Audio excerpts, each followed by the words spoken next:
Why am I always broke? It is the single most common financial question people ask themselves. And, it is usually asked at 2 a.m. while staring at the ceiling. But here is the hard truth, the brutal, uncomfortable reality. You do not actually want the answer to that question. You think you do, but you do not. Most of us ask financial questions not to get real answers, but to get validation for the bad money habits we already have. We want someone to say, "Oh, it is just the economy," or "It is because avocado toast is too expensive." But when the real answer hits us, when someone actually looks at our bank statements and points out the truth, we immediately get defensive.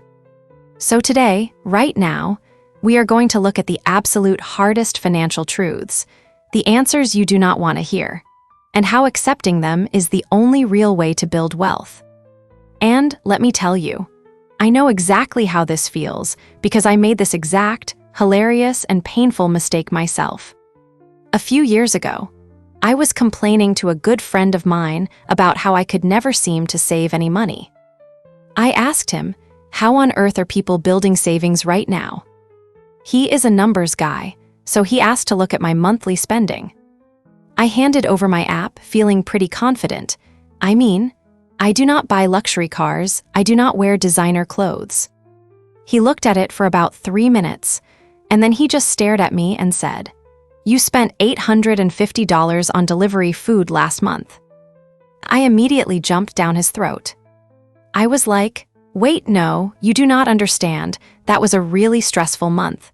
And that one sushi order was basically a networking event. It is an investment in my mental health." He just looked at me and said, "You asked me why you cannot save money. I just told you why, but you do not have the courage to hear the answer." Ouch. That hurt. But he was 100% right. And that is the double-edged sword of asking questions about money.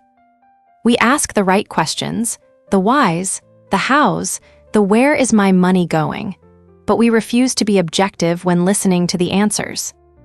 Because the answer might threaten our worldview. The answer might threaten our current lifestyle. The answer might contradict the lies we tell ourselves to feel better about our impulse purchases. So, if you truly want to take control of your money, you have to develop the superpower of objective listening. You have to be willing to look at your financial reality with zero bias. Let us start with the first question people ask: how do I get out of debt? The answer is simple, but people hate it. You have to stop buying things you cannot afford, and you have to aggressively pay down the principal balance. But when people hear that, the reaction is always, "But I need a vacation," or "But I deserve a nice dinner." No. If you have credit card debt, you are bleeding money. Credit cards charge, on average, over 20% interest. That means if you carry a balance of $5,000, you are basically setting $1,000 on fire every single year. Let that sink in. You are paying a bank $1,000 a year, just for the privilege of having bought stuff you did not have the cash for. If you ask how to get out of debt, the answer is to cut your lifestyle to the absolute bone until that 20% interest is gone. But nobody wants to hear that. They want a magic trick, a secret loophole. There is no loophole. You have to face the music. Now, here is the second question. How do I actually build a budget? The answer, the one that actually works, is tracking every single penny that leaves your account. You can use the 50-30-20 rule, which is a fantastic, straightforward framework. That means 50% of your income goes to needs, like rent, groceries, and utilities. 30% goes to wants, like dining out, entertainment, or, yes, delivery food. And 20% goes to savings and investments. But here is where people fail, and where they start arguing with the math. They categorize their wants as needs. But my premium streaming subscriptions are a need. But buying coffee out every morning is a need for my productivity. Listen, I get it. It feels good to have those things. But if you are asking the question, why is my budget failing?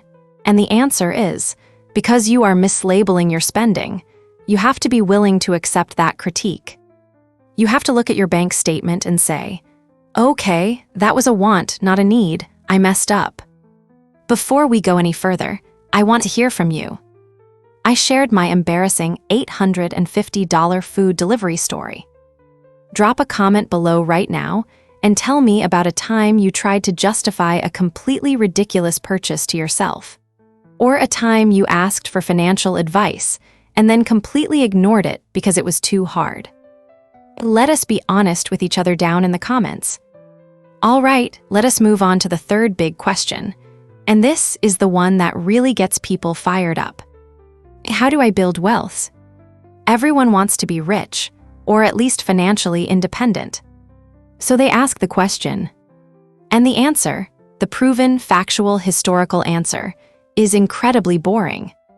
It is time, patience, and consistent investing in broad market index funds. For example, investing consistently in an S&P 500 ETF. An ETF is an exchange-traded fund. It basically allows you to own a tiny piece of the 500 largest companies in the United States all at once.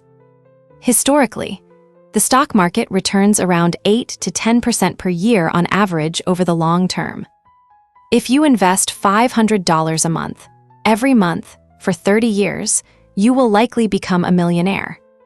That is the power of compound interest. But what happens when people hear this answer? They say, 30 years, that is too slow, I want to be rich next year. So they ignore the boring, proven answer. They go look for a get-rich-quick scheme. They try to day trade, or they buy some random speculative asset because their neighbor's cousin said it was going to the moon. And what happens? They lose their money. Why? Because when they ask the question, how do I build wealth? They did not have the courage to accept the real answer. The real answer requires patience. It requires discipline. It requires you to accept that true wealth building is a marathon, not a sprint. It is not glamorous. It does not make for a flashy movie montage. But it works. If you just automate your investments, set up your 401k or your individual retirement account, and let the money grow, you will win the game. But you have to be willing to accept that the secret to wealth is actually just incredibly boring discipline. Another question I hear all the time is, why does it feel like I am making more money, but I am still broke? The answer here is a silent killer called lifestyle creep. When you get a raise or a new job, your income goes up. But for most people, their spending goes up by the exact same amount. You get a $10,000 raise, so you go buy a more expensive car, or you move into a slightly nicer apartment, or you start taking fancier vacations. Suddenly, that extra money is completely gone. And then you ask, where did my raise go?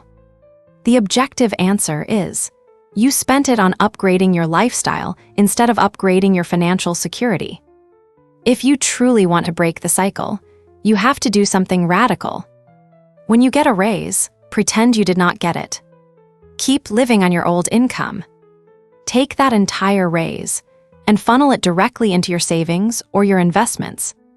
That is how you break the chains of the rat race. But again, that requires looking in the mirror and admitting that you do not need the luxury car just because you got a promotion. So, as we move forward through this year, I want to challenge you. I want this to be the year of asking the right financial questions. Ask the hard whys and the where is my money goings. But more importantly, I want this to be the year that you actually listen to the answers. When the math tells you that you cannot afford something, listen to it. When your budget tells you that you are overspending on entertainment, do not argue with it. When the boring investment strategy tells you to just be patient, be patient. Remove your ego from your money. Be 100% objective. Your bank account does not care about your feelings. Your bank account does not care about your worldview. It is just math. And the sooner you accept the math, the sooner you can start using it to your advantage. You can turn the superpower of asking questions into the ultimate superpower of financial freedom. So, go look at your expenses today. Ask the hard questions. Accept the hard answers. Make the changes. And watch how quickly your financial life begins to transform.